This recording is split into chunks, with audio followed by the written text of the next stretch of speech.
विद्यार्थ्यांना आपण मियोसिस मध्ये आणि मायटोसिस मध्ये आपल्याला माहित आहे मायटोसिस मध्ये two cells are formed from the mother cell and meiosis in which four cells are formed. In the mitosis, maternal and paternal set of chromosome, male set of chromosome and female set of chromosome togetherly may goes to the daughter cell. But in the meiosis, what happened? Maternal and paternal set of chromosome, maternal set and paternal set undergo separation and separated maternal set and paternal set goes in the daughter cell. It means the daughter cell having purely maternal set of chromosome or paternal set of chromosome. It means in the meiosis, daughter cell produced either with maternal set or paternal set, but not both. हे बघा meiosis मध्ये mail गुणसूत्राचा संच आणि female गुणसूत्राचा संच प्रत्येक sale मध्ये हा पूर्ण असतो. मियोसिस मधील डॉटर सेल मध्ये फक्त मॅटर्नल सेट असेल किंवा पॅटर्नल सेट असेल. म्हणजेच काय होतं मियोसिस मध्ये हे मॅटर्नल सेट आणि पॅटर्नल सेट हे वेगळे होतात आणि हे वेगळे झालेले सेट ऑफ क्रोमोसोम हे प्युअरली त्या डॉटर सेलमध्ये अपियर होते. पण मॅटर्नल आणि पॅटर्नल दोन्हीही हे सेट एकत्र राहत नाहीत मियोसिसच्या डॉटर सेलमध्ये. हा कन्सेप्ट लक्षात ठेवा. आणि तशाच प्रकारचं मायटोसिस मध्ये मात्र तसं नाही. मायटोसिस या सेल डिव्हिजन मध्ये काय होतं, maternal set and paternal set togetherly may appear in the daughter cell. Mitosis मध्ये काय होतं, मॅटर्नल सेट आणि पॅटर्नल सेट हे दोन्हीही तिथं सोबत राहतात. मायटोसिस मधून जे काही डॉटर सेल तयार झालेले असतील त्या डॉटर सेल मध्ये दोन्हीही सेट हे एकत्र राहतील त्या डॉटर सेलमध्ये. म्हणून डॉटर सेलमध्ये जर बघितलं, डॉटर सेलच्या न्यूक्लियसमध्ये क्रोमोझोम जर बघितले, दोन्हीही सेट आपल्याला दिसतील तिथं, मॅटर्नल सेट आणि पॅटर्नल सेट एकाच डॉटर सेलमध्ये. या मायटोसिसमध्ये मॅटर्नल अँड पॅटर्नल सेट हे क्रोमोझोम वेगळे होत नाही, ते एकत्रित डॉटर सेलमध्ये दिसतील. म्हणून या ठिकाणी मियोसिस आणि मायटोसिस या दोन्ही प्रकारच्या सेल डिव्हिजन मध्ये जर बघितलं गेलं तर त्या ठिकाणी फरक लक्षात आला पाहिजे. एंट्रन्स परीक्षेमध्ये किंवा कॉम्पिटिटिव्ह एक्झाम मध्ये काही प्रश्न विचारले जातात. ते प्रश्न सोडवत असताना अनेक प्रकारचे कन्सेप्ट हे तसेच राहून जातात आणि त्याच्यामुळे ते प्रश्न सोडवत असताना समस्या निर्माण होतात. या समस्यांना सामोरं जाण्यासाठी आपल्याला पूर्णपणे मायटोसिस आणि मियोसिस या दोन्हीही संकल्पना क्लिअर झाल्या पाहिजे. जनरली बुकमध्ये दिलेली जी माहिती असते त्या माहितीच्या व्यतिरिक्त कन्सेप्च्युअल इन्फॉर्मेशन तुमच्या लक्षात आले पाहिजे. काही हिडन इन्फॉर्मेशन असतं, काही गुपित असे गूढ ते आपल्याला समजलेले नसतात. मायटोसिस आणि मियोसिस या दोन्हीही संकल्पना क्लिअर करून घ्यायच्या असतील तर त्या ठिकाणी आपल्याला काय करावं लागेल, पूर्णपणे या संकल्पना समजून घ्याव्या लागते. आणि अशा प्रकारच्या जी संकल्पना आहेत या संकल्पना समजून घेण्यासाठी आपल्याला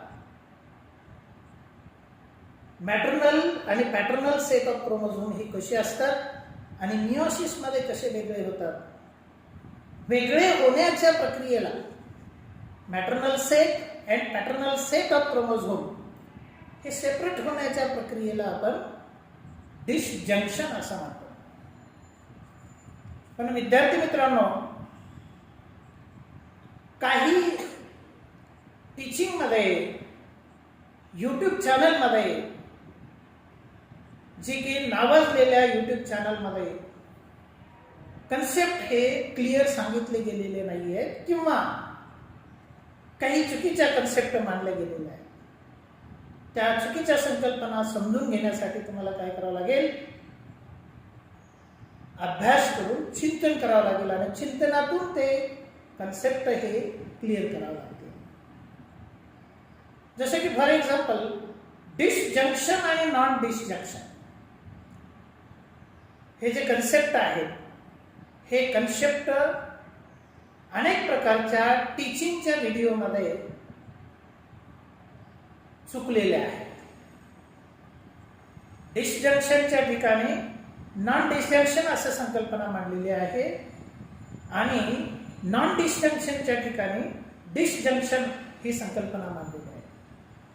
म्हणून विद्यार्थी मित्रांनो, हे जर तुम्हाला समजून घ्यायचं असेल तर अगोदर वाचून चिंतन करून मगच प्रश्नाचे उत्तर द्यायला तुम्ही तयार आहात. आणि या ठिकाणी काय म्हणलेलं आहे, जेव्हा मॅटर्नल आणि पॅटर्नल सेट ऑफ क्रोमोझोम मियोसिसच्या फर्स्ट स्टेजमध्ये म्हणजेच मियोसिस फर्स्ट मध्ये हे मॅटर्नल आणि पॅटर्नल सेट हे वेगळ्या होण्याच्या प्रक्रियेला डिसजंक्शन असा शब्द वापरला पाहिजे. मियोसिस होत असताना मियोसिस फर्स्ट मध्ये काय होतं, maternal set of chromosome and paternal set of chromosome undergo completely separation. या मॅटर्नल सेट आणि पॅटर्नल सेट ऑफ क्रोमोझोम जेव्हा वेगळे होत असतील तेव्हाच त्याला म्हणायचं डिसजंक्शन. म्हणजे जंक्शन झालेलं होतं ते आता वेगळं होतं. अशा प्रकारच्या सेपरेट होण्याच्या प्रक्रियेला गुणसूत्राच्या मॅटर्नल आणि पॅटर्नल क्रोमोझोमच्या सेपरेट होण्याच्या प्रक्रियेला डिसजंक्शन असं म्हटलं जातं. पण काही असामान्यपणे in abnormal condition, what happened here, abnormal condition म्हणजे जेव्हा मियोसिस हे अबनॉर्मली होतं काही वेळेस. मग कधी होतं ते, अबनॉर्मल कंडिशन मियोसिसची एका विशिष्ट व्यक्तीच्या वयाच्या मध्येच हे अबनॉर्मल कंडिशन आढळून येते. म्हणजे मॅटर्नल आणि पॅटर्नल सेट ऑफ क्रोमोझोम हे कम्प्लिटली सेपरेट व्हायला पाहिजे. जसं की 23 जोड्या 23 pairs of chromosome present in the human cell, and these 23 pairs of chromosome should be separated completely. म्हणजे first pair, second pair up to 23 pair हे सगळे सेपरेट झाले व्यवस्थितपणे तर त्या ठिकाणी नॉर्मल हॅप्लॉइड सेल तयार होते. नॉर्मल हॅप्लॉइड सेल तयार होते. म्हणजे हॅप्लॉइड सेलमध्ये कम्प्लिटली अनपेअर्ड 23 क्रोमोझोम असतात. पण काही अबनॉर्मल कंडिशनमध्ये, इन अबनॉर्मल कंडिशनमध्ये, पण here this maternal and paternal set of chromosome, all maternal and paternal set of chromosome from 1st to 23,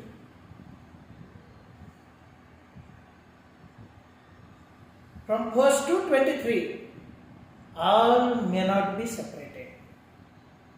Some of the pair, either sex pair or allosome pair, or some of the autosome pair may fail to separate, and such type of condition leads to cause formation of abnormal haploid cell.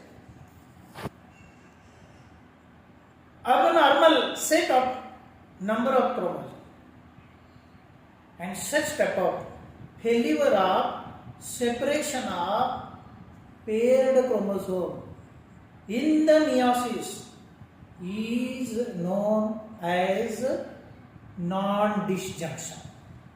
त्याला म्हणायचं non disjunction. म्हणजे तो pair जो असतो तो pair वेगळं होण्याच्या ऐवजी ते वेगळं होत नाही. जशाच तसा पेअर तो एका दुसऱ्या सेलमध्ये निघून सेपरेट न होता तो पेअर सेपरेट व्हायला पाहिजे.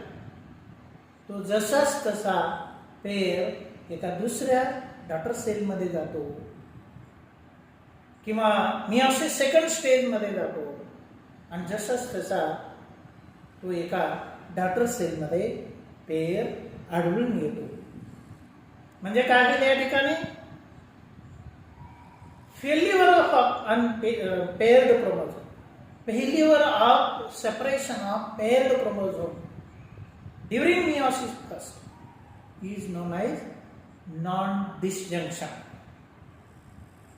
याला म्हणतो आपण non-disjunction. बाळांनो लक्षात ठेवा, non-disjunction झाल्यामुळे काय होतं? गुणसूत्राची संख्या, number of chromosomes in the daughter cell may not be 23, either 22 or 24, and such type of abnormal gamete as fuse leads to cause aneuploidy in the zygote and leads to form a abnormal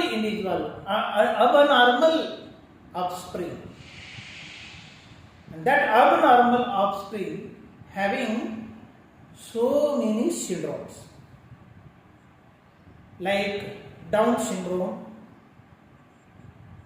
Turner syndrome, Klinefelter syndrome, अशा प्रकारचे वेगवेगळे असंबंधित लक्षणे त्या मेलमध्ये किंवा फिमेलमध्ये, mail ऑफस्प्रिंगमध्ये किंवा female ऑफस्प्रिंगमध्ये असंबंधित लक्षणे दिसून येतात आणि असंबंधित लक्षणे दिसून येण्याच्या प्रक्रियेला त्याला म्हणतो आपण सिंड्रोम.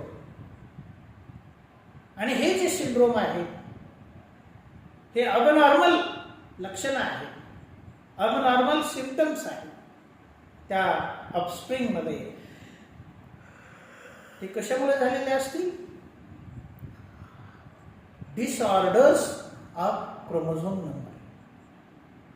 आणि अशा प्रकारचे डिसजंक्शन आणि नॉन डिसजंक्शन हे दोन कन्सेप्ट क्लिअर करून घेतल्या पाहिजे. डिसजंक्शन म्हणजे normally separation of maternal and paternal set of chromosome, आणि नॉन डिसजंक्शन म्हणजे abnormal meiosis first or failure of separation of paired chromosome during meiosis first is known as non-disjunction. आणि non disjunction मुळे वेगवेगळ्या प्रकारचे syndrome तयार होतात offspring मध्ये. हा कन्सेप्ट क्लिअर करून घेतला पाहिजे.